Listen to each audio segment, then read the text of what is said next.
درخت کی بھی کیسی شان ہے. آپ قرآن کریم کا اسلوب دیکھیے.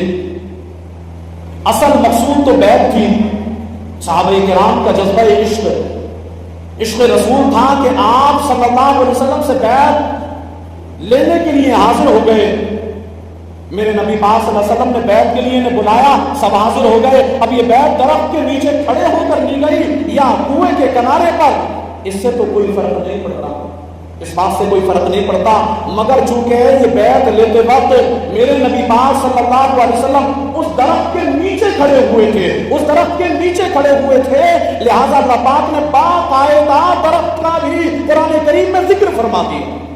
اس درخت کا بھی قرآن کریم میں ذکر کیا گیا اور کہا تحت الشجرہ, اے محبوب آپ جب درخت کے نیچے کھڑے ہو کر بیعت لے رہے تھے, صحابہ اکرام سے بیعت لے رہے تھے, پتہ چلا محبوب جس مٹی پر قدم رکھ دیں, محبوب جس پیڑ کے نیچے کھڑے ہو جائیں, وہ مٹی اور وہ پیڑ بھی قابل ذکر ہو جاتا ہے, وہ بھی قابل ذکر ہو جاتا ہے. اور اب قیامت تک کے لیے جو بندہ قرآن کی تلاوت کرتا رہے گا تو اس درخت کا ذکر بھی وہ کرتا رہے گا. اس درخت کا ذکر بھی قرآن پاک میں ہے تو اس درخت کا ذکر بھی ہوتا رہے گا. تحت الشجرہ کے الفاظ کے مطابق بحکم حدیث 90 نیکیاں اس درخت کا نام لینے میں اس کو ملتی رہے. سبحان اللہ. یہ ہے قرآن کریم کا اسلوب اور یہ ہے محبت رسول کا اصل مقصد. یہ بھی محبوب صلی اللہ علیہ وسلم کے ساتھ چند لمحوں کی نسبت کا اثر ہے تو وہ صحابہ کرام جو آپ کے ہاتھ مبارک پر زندگی اور موت کی بیعت کر رہے تھے, ان کی شان کا الگ کیا ہوگا. اور حضرت عثمان غنی جو جان ہتھیلی پہ رکھ کر مکہ پاک پہنچے ہوئے تھے, جن کے نام پر یہ بیعت ہو رہی تھی, ان کی شان و عظمت کا عالم کیا ہوگا, ان کی شان و عظمت کا عالم کیا ہوگا. خیر, میرے نبی پاک صلی اللہ علیہ وسلم سمورہ نامی درخت کے نیچے کھڑے ہوئے اور اعلان کیا گیا ایھا الناس البیعۃ نزل روح القدس فخرجوا علی اسم اللہ. لوگوں بیعت ہو رہی ہے, بیعت ہو رہی ہے. حضرت جبریل علیہ السلام اترے ہیں, بس اللہ پاک کا نام لے کر نکلو, جلدی سے آ کر بیعت کر لو. صحابہ کرام فرماتے ہیں ہم آرام کے لیے لیٹے ہوئے تھے, جو ہی بیعت کا اعلان ہوا سب جلدی سے اٹھے, محبوب کریم صلی اللہ علیہ وسلم کی خدمت میں حاضر ہو گئے. آپ صلی اللہ علیہ وسلم نے بیعت لینے کے لیے اپنا ہاتھ مبارک پھیلایا.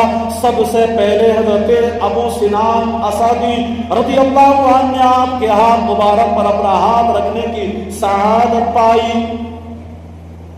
اس کے بعد صحابہ کرام نے اپنے اپنے ہاتھ میں محبوب کریم صلی اللہ علیہ وسلم کے مبارک ہاتھ میں دے دیے. سب سے آخر میں پیارے آقا امام الانبیاء محبوب کبریاء جناب محمد رسول اللہ صلی اللہ علیہ وسلم نے اپنا دوسرا ہاتھ مبارک بلند کیا اور فرمایا ان عثمان فی حاجتک وحاجت رسولک. اے اللہ پاک بے شک عثمان تیرے اور تیرے رسول کے کام کے لیے گیا ہوا ہے. یہ کہہ کر میرے نبی پاک صلی اللہ علیہ وسلم نے اپنا مبارک ہاتھ سب ہاتھوں کے اوپر رکھا اور فرمایا یہ عثمان کا ہاتھ ہے. سارے ہاتھوں کے اوپر, تمام صحابہ کرام کے ہاتھوں کے اوپر سب سے اوپر رسول پاک نے اپنا ہاتھ رکھ کر کے فرمایا یہ عثمان کا ہاتھ ہے, یہ عثمان کا ہاتھ ہے, یہ عثمان کا ہاتھ ہے. اللہ اکبر.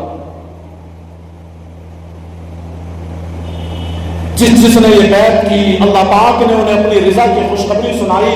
محبوب کریم صلی اللہ علیہ وسلم نے فرمایا کہ جس نے درخت کے نیچے بیعت کی تھی ان میں سے کوئی بھی جہنم میں نہیں جائے گا, ان میں سے کوئی بھی جہنم میں نہیں جائے گا.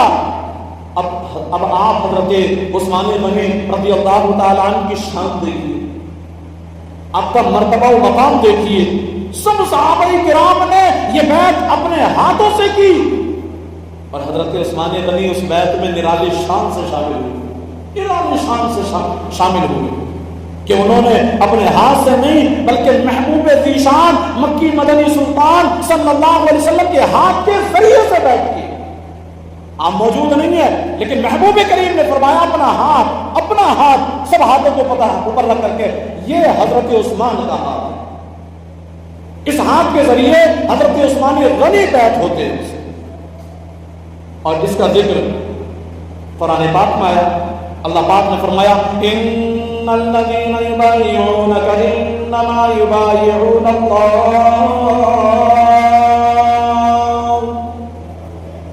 يد الله فوق ايديهم، بے شک جو لوگ تمہاری بیعت کرتے ہیں وہ تو اللہ ہی سے بیعت کرتے ہیں، ان کے ہاتھوں پر اللہ کا ہاتھ ہے۔ میں نے اس بیعت کا مکمل نقشہ کھینچنے کی کوشش کی ہے۔ بتائیے اس بیعت میں سب سے نیچے کس کا ہاتھ تھا؟ اللہ پاک کے رسول صلی اللہ علیہ وسلم کا۔ اور سب سے اوپر کس کا ہاتھ تھا؟ اللہ پاک کے رسول صلی اللہ علیہ وآلہ وسلم کا تھا۔ اوپر جو ہاتھ مبارک تھا تو وہ رسول پاک کا تھا، نیچے بھی رسول پاک کا ہاتھ تھا، لیکن اس ہاتھ کو قرآن پاک میں اللہ کا ہاتھ قرار دیا گیا، اور میرے نبی پاک صلی اللہ علیہ وسلم نے اوپر والے ہاتھ کو حضرت سیدنا عثمان غنی رضی اللہ تعالیٰ کے ہاتھ فرمایا کہ عثمان غنی کا ہاتھ، اور اسی چیز کو قرآن پاک میں ذکر کیا گیا، فرمایا گیا یہ محبوب آپ کا جو نیچے والا ہاتھ مبارک ہے یہ اصل میں آپ کے جسم پاک کے ساتھ ہے، مگر چونکہ اللہ پاک کے حکم سے کام کرتا ہے، حکم اللہ کا ہوتا ہے تبھی کام شروع ہوتا ہے۔ تو چونکہ یہ ہاتھ مبارک آپ کا نہیں بلکہ اللہ پاک کا ہے، اور یہ صحابہ کرام جو بیعت کر رہے ہیں یہ صرف آپ کے ہاتھ پر نہیں بلکہ محبوب